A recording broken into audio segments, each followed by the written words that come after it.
Surat cyber ક્રાઇમે 1.52 કરોડથી વધુના share બજાર ઇન્વેસ્ટમેન્ટ ફ્રોડનો ભેદ ઉકેલ્યો. મુંબઈથી દ્વારકા ભાગેલા મુખ્ય આરોપી રિયાઝ ઉર્ફ શોએબ મિર્ઝાને ખંભાળિયા ખાતેથી ઝડપી પાડવામાં આવ્યો. આરોપીઓ દ્વારા બોગસ વેબસાઇટ અને વોટ્સએપના માધ્યમથી ડોલર રોકાણમાં વધુ વળતરની લાલચ આપી છેતરપિંડી આચરવામાં આવી હતી.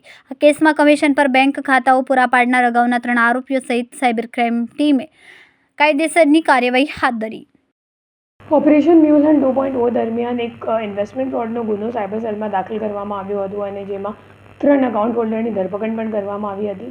એ ત્રણે જે અકાઉન્ટ હોલ્ડર્સ હતા એમની જ્યારે પૂછપરછ કરવામાં આવી તો એમને એમ કહેવામાં આવ્યું કે જે મીડિયેટર છે એ લોકો પોતાનું અકાઉન્ટ એમને આપવા માટે જયપુર ખાતે ગયા અને જયપુરથી પછી એમને સાકીનાકા મુંબઈ ખાતે લઈ જવામાં આવ્યું અને સાકીનાકામાં એક અપાર્ટમેન્ટમાં 4-5 દિવસ એ લોકોને રાખવામાં આવ્યું અને બારે એક વોચમેન ગોઠવવામાં પણ આવ્યું હતું અને આ 4-5 દિવસમાં જ આખું ટ્રાન્ઝેક્શન થઈ ગયું હતું એમના ત્રણેના અકાઉન્ટમાં. અને જ્યારે અમે લોકોને આ બાબતની ખબર પડી તો આપણી જે ટીમ હતી એ ટેકનિકલ વર્કઆઉટ આપણે ચાલુ રાખ્યું કે આપણને મેઇન આરોપી સુધી પહોંચવાનું હતું.